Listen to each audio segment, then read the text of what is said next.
Seiko stunts on Rolex and releases the official Pepsi GMT. On top of that, we have some great releases from Panerai, from Bulgari, from Gerard Perregaux, and many others.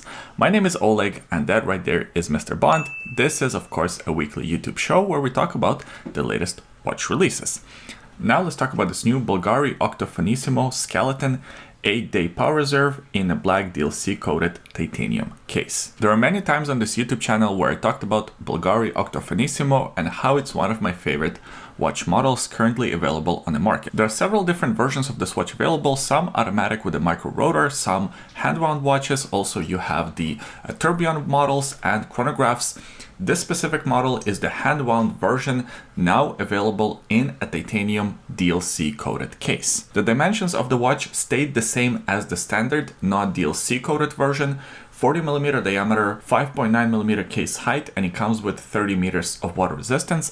Actually, 30 meters is okay for this type of a watch. It is ultra thin, but recently they released a micro rotor version of this watch with 100 meters of water resistance. So clearly they have the technology to do it. I don't know why they didn't bump up the water resistance in this model as well.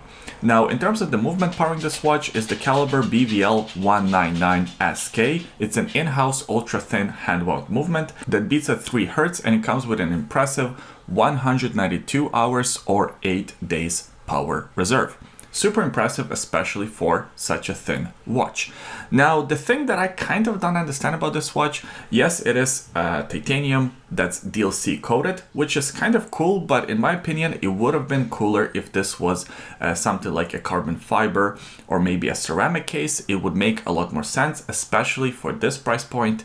It's 28,000 euro. And these golden accents on the dial are not even real gold, it's just rose gold plating. So I think this watch is just way too expensive for what it is. And again, I'm one of the people that really likes these watches. Next, let's talk about the new Mido Ocean Star 200C Gold PVD. Mido Ocean Star is one of the underrated diver watches, especially on the gray market. You can score some fantastic deals on these models. I've seen them go for as low as like $500-600. At that price point, these watches are amazing, but even at the regular MSRP, it's definitely worth a consideration. Now, this new model is essentially the same as the standard model, but now it comes with this PVD coating and green accents. In terms of the dimensions, they stayed pretty much the same: 42.5mm diameter, 12.3mm case height, and the case is made out of stainless steel. The watch still features 200 meters of water resistance, and it's still powered by the Mido Caliber 80, which is essentially a Powermatic 80 that beats at 3 Hz, and it comes with 80 hours of power reserve. In terms of the design language of this watch, I really like it. I think the gold and green looks really nice. It has something Omega-esque about it, and the pricing is also very fair. So this will be part of the standard catalog. It's not a limited edition, and this watch is around 1,300 euro. Next, let's talk about the new Panerai Submersible Marina Militare, reference PAM01697 and PAM01698. Panerai has a long-lasting and very famous relationship with Italian Navy, and to celebrate this long-lasting relationship, now we got these two new models that are heavily based on already existing models, specifically the Luminor collection with a few different tweaks. So this new version is available in 2 different case materials. One is stainless steel, the other one is the special version of carbon, but it is essentially a carbon fiber with a fancy spin on it, and of course there is a price difference between the two. Now, in terms of the dimensions, they're exactly the same: 44mm diameter, about 50mm lug-to-lug distance, and they're around 13.5mm in case height, which is not bad, especially given that they come with 300 meters of water resistance. Now, in terms of the movement powering this watch is the caliber P900, which beats at 4 Hz, and it comes with 72 hours or a 3-day power reserve. And in terms of the design of this watch, I personally quite like it. I think this is exactly what people that love Panerai watches want to see more of from Panerai. Are these watches for me? They're not. But if you like these watches, if you're into Panerai, this is exactly what you're sort of asking for. But there is a catch. These are very expensive watches. So the stainless steel version is 12,100 euro. very expensive for essentially a diver. And the Carbotech version, the carbon fiber version, is even more expensive, 19,000 euro. So yeah, you have to have some pretty deep pockets if you like these watches and if you want one on your wrist. Next, let's talk about the new Seiko 5 Sports in partnership with Pepsi, the reference SSK047 and SRPL99. For the longest time, if you refer to a GMT watch as a Pepsi, you're probably referring to this watch right here, the Rolex GMT Master. But now, with the clever marketing tactic and partnership, Seiko is claiming that title again by officially partnering up with Pepsi brand and releasing an official Pepsi GMT. I think it's very clever and it's very fun. I don't think in the future people will really be thinking of this watch when they talk about the Pepsi GMT, but nevertheless, I think it is a very clever tactic. Now, you do have that Pepsi logo on the dial, which is not my favorite. The other part that is not my favorite is the fact that the bezel colors have been flipped. Usually in a GMT watch, you will have blue on top and red on bottom, because blue will signify nighttime and red will signify daytime. But of course, the Pepsi logo is opposite, red on top, blue on bottom, and that's exactly what you have on this watch. I know it's a small detail and most people don't even care about it. Most people didn't even notice, but I noticed, so I wanted to bring it up. In terms of other specs of the watch, it is exactly the same as the standard Seiko 5 model. It still comes in the same case, 42.5mm diameter, 13.6mm case height, and about 46mm lock-to-lock distance. These watches come with 100 meters of water resistance, and they're still powered by the same caliber, the in-house 4R34 automatic movement that beats at 3 Hz, and it comes with roughly 41 hours of power reserve. Out of the two options, I prefer the dark dial version, the black dial version. I think that looks better, although silver dial also looks unique, and in my opinion, it looks a little bit more Seiko, if that makes sense. And as far as the pricing and availability goes, these are limited editions to 7,000 pieces for each dial version, a very large limited edition, and they're priced at 380 euro. I think not a bad price, kind of in line with a lot of these limited edition Seiko watches. And I think this one specifically will be very popular. I also wanted to point out that the packaging looks like a can of Pepsi, which is kind of neat. Next, let's talk about another Seiko model, the new Prospex Alpinist Night Sky reference SPB531, that's Europe exclusive. Seiko is one of those brands that sometimes they give you fantastic watches and other times they give you watches that you're just scratching your head at.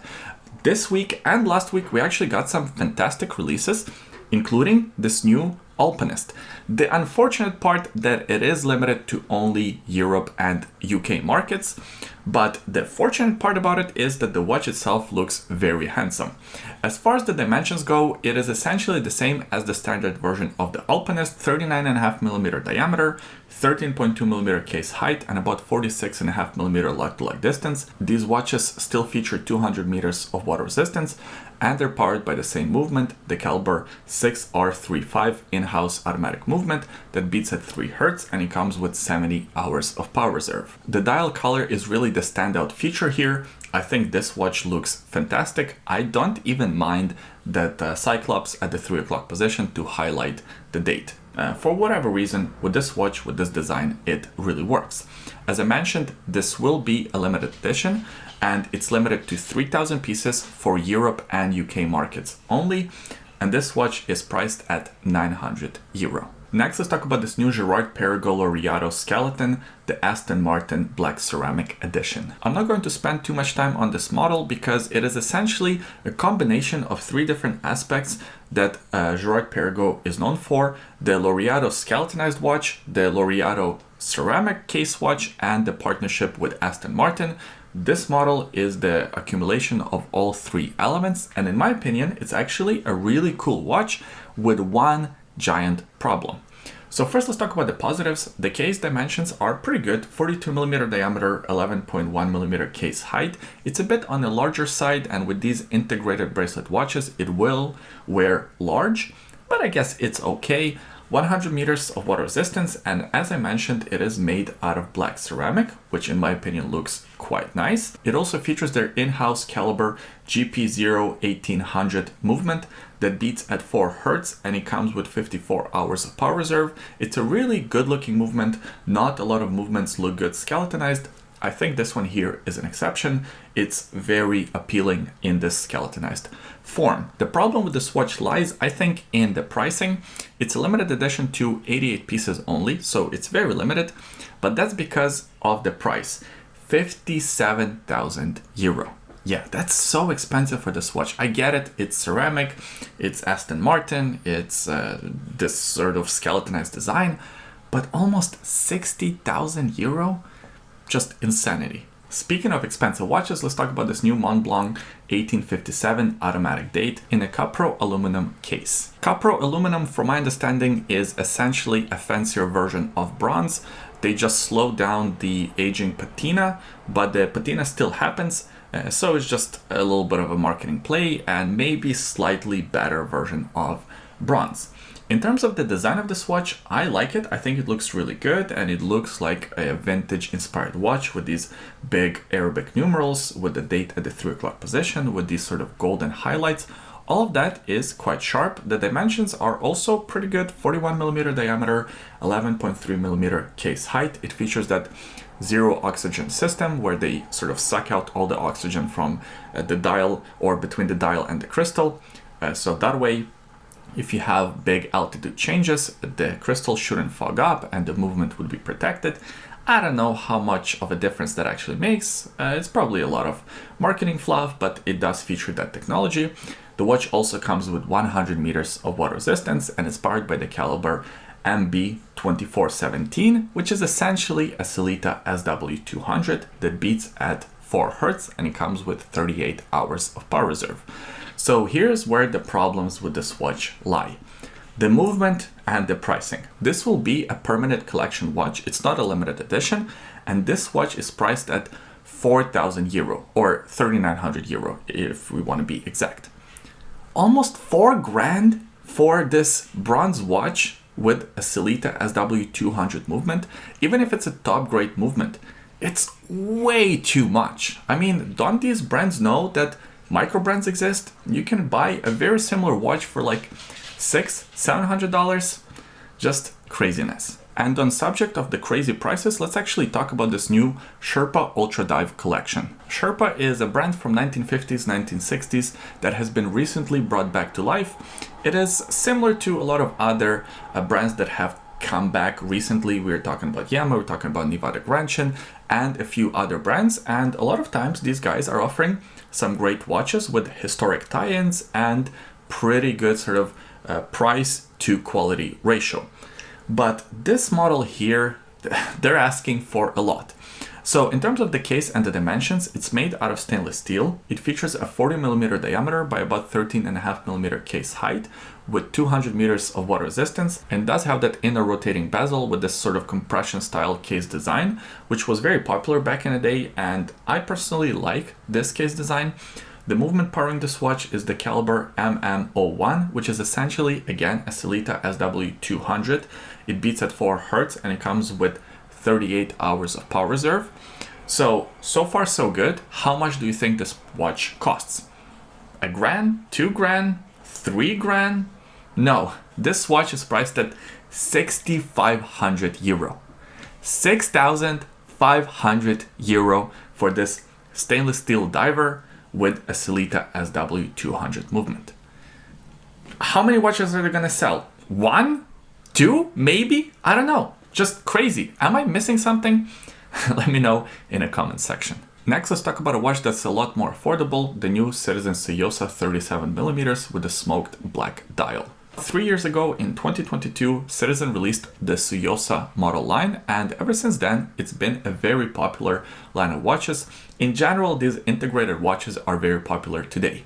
Well, now we got this limited edition smoky dial version that actually looks quite sharp. In terms of the case dimensions, it's about the same. 37mm diameter, 11.5mm case height. It's made out of stainless steel and features 50 meters of water resistance.